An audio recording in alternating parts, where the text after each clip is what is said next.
क्या आपकी कोई इज्जत नहीं करता? क्या आप इज्जत के लिए तरसते हो? क्या कोई भी आपको औकात याद दिला जाता है? उस वक्त तो आप कुछ भी नहीं कर पाते, लेकिन हाँ, बाद में अफसोस बड़ा होता है कि साला क्यों कुछ नहीं किया। क्या आपको भी 4 लोगों में बार बार बेइज्जत होना पड़ता है? जब भी 4 लोग जमा हो तो आपका ही मजाक बनता है। कोई थोड़े समय के लिए आपको पसंद करता है और उसके बाद पता नहीं क्यों मगर अचानक उसे आपसे इतनी नफरत हो जाती है कि वो आपको देखना भी पसंद नहीं करता। आप लोगों का अटेंशन चाहते हैं, आप चाहते हैं कि लोग आपको कॉल करें, आपको याद करें, लेकिन जब आप अपना डायलॉग चेक करते हो तो आपको कोई याद नहीं करता, बल्कि आपने खुद ही बार बार दूसरों को डिस्टर्ब किया होता है। ऐसे हालात से गुजरने वाले सिर्फ आप अकेले नहीं हैं, बल्कि इस वीडियो को देखने वाले 10 में से 8 बंदे ऐसे ही मिलेंगे।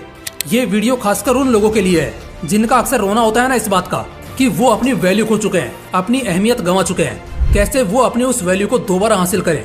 सच्चाई ये है कि तुम शेयर मार्केट के स्टॉक नहीं हो कि हर दिन तुम्हारी वैल्यू गिरती या बढ़ती रहे।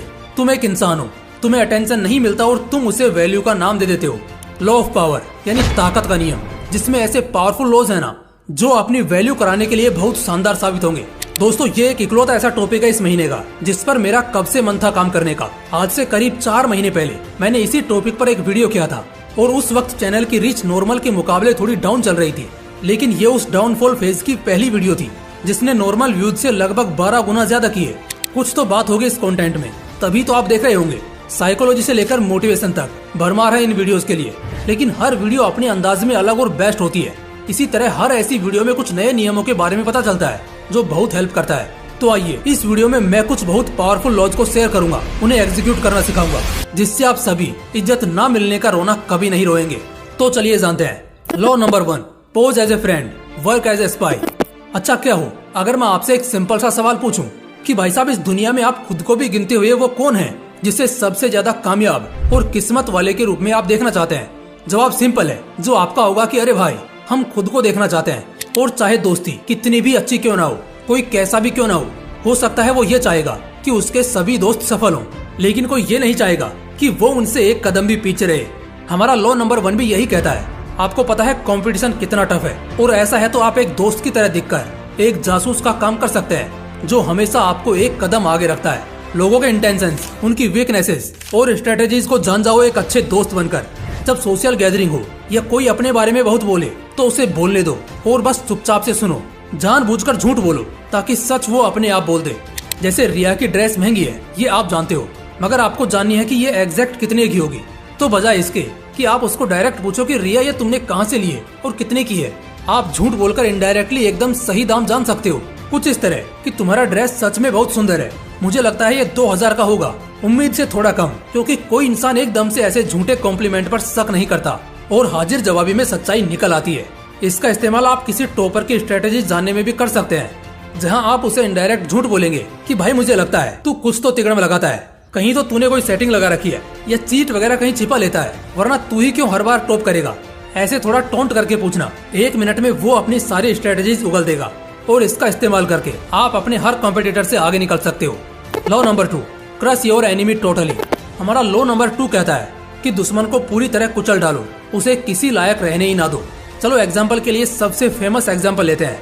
मोहम्मद गोरी ने 16 बार भारत पर आक्रमण किया और हर बार पृथ्वीराज चौहान ने उसे हराकर बंदी बना लिया, लेकिन हर बार वो उसे जीवन दान देके आजाद कर देते। लेकिन जब उसने 17वीं बार आक्रमण किया तो धोखे से उसने जंग जीत ली और यही वजह बनी पृथ्वीराज चौहान की मृत्यु की। कहते हैं ना, सांप अगर अधमरा या कुचला हुआ हो तब भी खतरा टला नहीं होता, वो न जाने कब फन फंसा कर डस ले, कोई नहीं बता सकता। ये नियम राजनीति में बहुत काम आता है और ये नियम यही सिखाता है कि दुश्मन को हरा देना मगर उसे आधे पर ही छोड़ देना भविष्य में आपके लिए चुनौती खड़ी कर सकता है। इसलिए बेहतर है आज ही उसे पूरी तरह कुचल डालो, बर्बाद कर दो, ताकि भविष्य में वो कभी सिर ना उठा पाए। Law number 3, use absence to increase respect and honour. जो बहुत ज्यादा दिखता और बिकता है ना, वो कीमती कभी नहीं होता। जिसे आप ज्यादा सुनोगे और देखोगे वो आपको उतना ही दिखेगा, जबकि जिसकी ज्यादा वैल्यू होती है उसकी मोस्टली कमी होती है। फॉर एग्जाम्पल, सबसे महंगी घड़ियां रोलेक्स की आती हैं, जानते हो ना, लाखों करोड़ों की घड़ियां होती हैं। चलो ये तो एक बात हुई। इसके अलावा दूसरी इम्पोर्टेंट बात यह है कि क्या आप जानते हैं, इतनी महंगी घड़ी होने के बावजूद भी ये आपको तुरंत नहीं मिलेगी, बल्कि अगर आप आज बुक करते हो तो लगभग 1 से 1.5 साल बाद जाकर आपको ये मिलेगी। कहने का मतलब समझ रहे हो ना, अपनी कमी का एहसास कराकर अपनी वैल्यू बढ़ाओ। ये लॉ इकोनॉमिक्स में भी एग्जिस्ट करता है। जिस चीज की कमी होती है उसकी वैल्यू ज्यादा होती है। कोई भी इंसान ले लो जिसे तुम बुलाओ और वो तुरंत भागा भागा तुम्हारे पास आ जाए, बहुत ऑब्वियस है तुम उसकी इतनी ज्यादा वैल्यू नहीं करोगे, क्योंकि वो कभी भी मिल सकता है, ये तुम्हें पता है। लेकिन कोई ऐसा जो बड़ी मुश्किल से टाइम लेने और देने पर ही मिलता है, तो शायद ऐसे इंसान को मिलने पर तुम उस दूसरे इंसान को इग्नोर करने में 1 सेकंड का भी समय नहीं लगाओगे। लेकिन ये नियम हर किसी के लिए नहीं है। ये नियम तभी काम करेगा जब आप एक अच्छे पोजीशन पर पहुंचोगे। फॉर एग्जाम्पल, क्लास में कोई नया लड़का आया, कोई उसे ठीक से जानता भी नहीं, ऐसे में वो इस लॉ को एग्जीक्यूट करना चाहेगा, वो जल्दी निकल जाएगा और कम दिखना शुरू कर देगा, तो इससे लोग उल्टा उसे भुला देंगे, ना कि उसकी वैल्यू करेंगे। वहीं अगर वो लड़का क्लास मॉनिटर हो या क्लास का टॉपर हो या स्कूल स्पोर्ट्स टीम का कैप्टन हो, तब अगर वो थोड़ा कम दिखता है तो इससे लोगों को उसकी और ज्यादा अहमियत समझ आएगी। Law number 4, know who you are dealing with, do not offend the wrong person. दुनिया में बहुत तरह के लोग होते हैं और आप किसी का अंदाजा भी नहीं लगा सकते कि कौन आपके सेम डील पर कैसे रिएक्ट करेगा। हो सकता है मुंबई वाला बंदा आपके व्यवहार को बहुत शानदार बता दे, तो शायद कोई गुजराती इसमें 100 खामियां निकाल दे। चलो ये सब तो समझ आता है, लेकिन ये नियम साफ तौर पर एक बहुत ही इंपॉर्टेंट बात की चेतावनी देता है, और वो ये है कि दुश्मन भी सोच समझकर बनाना।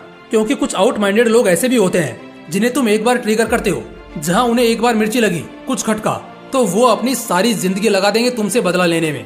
ये नियम अल्टीमेटली यही एडवाइस करता है कि एक पल के लिए रुक कर सोचना और कोशिश करना कि किसी गलत इंसान के साथ तुम्हारा लफड़ा ना हो जाए। इसके पीछे का लॉजिक बताता हूँ। अक्सर दुश्मनी डीलिंग में होती है, चाहे वो बिजनेस हो या काम की डीलिंग हो या कोई पर्सनल पॉइंट हो। अल्टीमेटली बताया गया है कि ऐसे 4 तरह के लोगों के साथ अगर आप किसी भी तरह का कोई भी डील करते हो, साथ रहते हो, तो ये आपके लिए खतरनाक साबित हो सकता है। पहले वो इंसान जो घमंडी है, जो अपने आगे तुम्हें कुछ नहीं समझते। ऐसी जगह पर याद रखना, कोई मामूली सी बात भी किसी झगड़े या बड़े प्रतिशोध को खुला न्योता दे सकती है, इसलिए ऐसे लोगों को छोड़ दो। अगर कोई हद से ज्यादा हारा हुआ है और जिसने जीतने या आगे जीने की सारी उम्मीदें छोड़ दी हैं, जो किसी की नहीं सुनता है, उसका साथ तुरंत छोड़ देना। जो शख्स बहुत ज्यादा नेगेटिव सोचता है, जो एक झटके में राई का पहाड़ बना लेता है और दूसरों में हमेशा खामियां ही निकालता है, दूसरों को हमेशा खुद के पीछे देखता है, ऐसे आदमी के साथ बिल्कुल मत रहना। एक ऐसे किस्म का इंसान भी होता है जो अभी बदला नहीं लेता, लेकिन बातें सारी याद रखता है। जैसे आपने मजाक में उसकी थोड़ी इंसल्ट कर दी, वो इंसल्ट नहीं, एक तरह का जोक था, लेकिन उसने इसे सीरियसली लिया।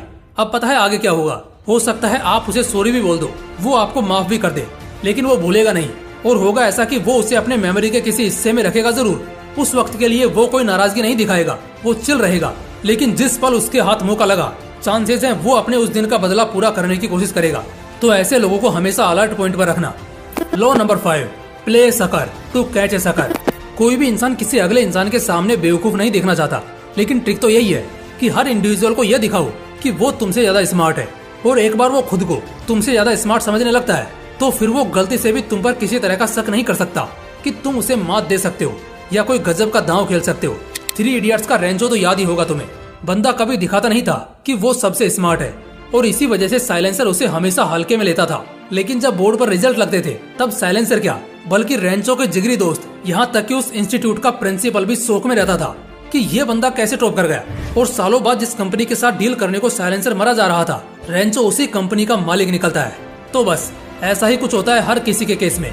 जमाने को दिखाओ कि तुम बुद्धू हो, तुम्हें कुछ नहीं आता, शर्त लगा लो तुम्हारी तरक्की इतनी रफ्तार से होगी कि जब तक लोग तुम्हारे स्मार्टनेस का एहसास करेंगे, तुम उनके पहुंच से बहुत आगे निकल चुके होंगे। एक बात और दोस्तों, जो आदमी हर वक्त नाखुश रहता है और हमेशा बदकिस्मत, जिसे पनौती भी बोलते हैं, कुछ उसी तरह का दिखाई पड़ता है, तो ऐसे लोगों को अवॉइड करना ही बेहतर है, वरना ये आपके अच्छे खासे पॉजिटिव पावर्स को खोखला कर देंगे। लॉ ऑफ पावर के रूल में इसे बिल्कुल एक इन्फेक्शन बताया गया है, एक ऐसा इन्फेक्शन जो इंसान की अच्छी खासी खुशियों को, एक अच्छे खासे कॉन्फिडेंस को निगल लेती है। तो जो भी लोग आपको ऐसे मिलते हैं जो हमेशा उदास होते हैं, उन्हें अपने अच्छे दिनों में भी जानबूझकर डिप्रेशन में जाना होता है, और माहौल चाहे जितना भी चिल आउट क्यों ना हो, वो कभी नहीं बदलते। तो ऐसे लोगों को कभी दोस्त मत बनाना, और ना ही इनको ज्यादा सीरियसली लेना, बल्कि सीधा सीधा अवॉइड कर देना। दोस्तों, अगर वीडियो अच्छा लगा तो इसे लाइक जरूर करना, और हाँ, अगर आप मोटिवेशनल विंग्स पर अभी नए हो तो इसे सब्सक्राइब करके बेल आइकन भी जरूर दबा लेना। बाकी फिर मिलते हैं इसी तरह के एक और बवाल वीडियो के साथ। जय हिंद, जय श्री कृष्णा।